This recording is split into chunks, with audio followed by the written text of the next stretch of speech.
ഉണ്ട് മനാഫ് നമ്മോടൊപ്പം എന്തായാലും ചേരുകയാണ്. മനാഫെ, നമുക്കിപ്പോൾ ഒരു ജാക്കി ലഭിച്ചിരിക്കുന്നു. അത് നമ്മുടെ വാഹനത്തിന്റെ തന്നെയാണ്? അതെ, അത് നമ്മളെ തന്നെ ജാക്കി നമ്മളതാണ്. വേറെ രണ്ട് പാർട്സ് കിട്ടി. അത് രണ്ടും ടാങ്കറാ. അപ്പൊ നമുക്ക് ലോറി ഇവിടെ ഈ ഭാഗത്ത് ഉറപ്പായി. സന്തോഷായി. ഇപ്പൊ ഓക്കെ രേണുക, ഇത് തന്നെയാണ് വലിയ പ്രതീക്ഷ തന്നെയാണ് ഇപ്പോൾ വരുന്നത്. ഇപ്പോൾ രണ്ടാമത് കിട്ടിയ ഭാഗം കൂടി അത് അർജുൻ ഓടിച്ച വാഹനത്തിന്റെയാണെന്ന് ഉടമ തന്നെ സ്ഥിരീകരിക്കുന്ന സാഹചര്യമുണ്ട്. ആ ദൃശ്യങ്ങൾ നമുക്ക് ഒരിക്കൽ കൂടി ദൃശ്യം കാണാൻ തോന്നുക നമുക്ക് കൃത്യമായി കാണാം. ഇത്രയും വസ്തുക്കൾ ഇന്നത്തെ ഒരു തെരച്ചിലിൽ അരമണിക്കൂർ മാത്രമുള്ള ഒരു തെരച്ചിലിൽ കിട്ടി എന്നതാണ് ഏറ്റവും പ്രധാനം.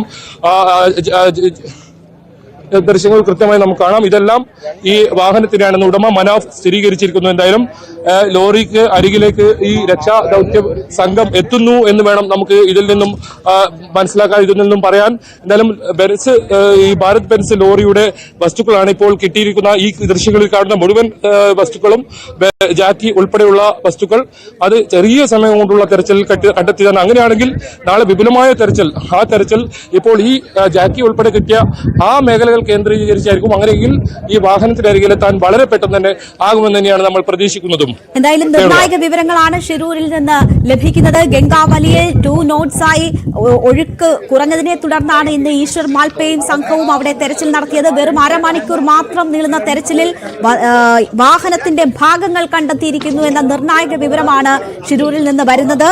ട്രക്കിന്റെ ജാക്കിയുടെ ഭാഗവും മറ്റു ചില ഭാഗങ്ങളുമാണ് കണ്ടെടുത്തിരിക്കുന്നത്. ഇത് അർജുൻ ഓടിച്ച വാഹനത്തിന്റേത് എന്ന് ഉടമ സ്ഥിരീകരിക്കുന്ന സാഹചര്യം കൂടി ഉണ്ട്. മനാഫ് ആ സ്ഥലത്ത് തന്നെയുണ്ട്. മനാഫ് ഈ സാധനങ്ങൾ തിരിച്ചറിഞ്ഞിരിക്കുന്നു. അത് ബെൻസ് വാഹനത്തിലെ അർജുൻ ഓടിച്ചിരുന്ന ബെൻസ് വാഹനത്തിലെ തന്നെയാണ് എന്ന് മനാഫ് സ്ഥിരീകരിച്ചിരിക്കുന്നു. നിർണായക നിമിഷങ്ങളാണ്. 29 ദിവസം കഴിഞ്ഞിരിക്കുന്നു ആ ട്രക്കും അർജുനും കാണാമറയത്തായിട്ട്. അവിടെ നടത്തിയ തെരച്ചിലാണ് ഇപ്പോൾ വാഹനത്തിന്റെ ഭാഗങ്ങൾ കണ്ടെത്തിയിരിക്കുന്നത്. ഈശ്വർ മാൽപ്പയും സംഘവും നടത്തിയ തെരച്ചിലാണ് ഇപ്പോൾ അത് കണ്ടെത്തിയിരിക്കുന്നത്. വെറും അരമണിക്കൂർ മാത്രമാണ് ഈശ്വർ മാൽപ്പയ്ക്ക് ഇന്ന് തെരച്ചിൽ നടത്താനായിരിക്കുന്നത്. ഇപ്പോൾ തെരച്ചിൽ ഇന്നത്തേത് അവസാനിപ്പിച്ചിരിക്കുന്നു എന്നതിന്റെ സൂചനകളാണ് അവിടെ നിന്ന് ലഭിക്കുന്നത്.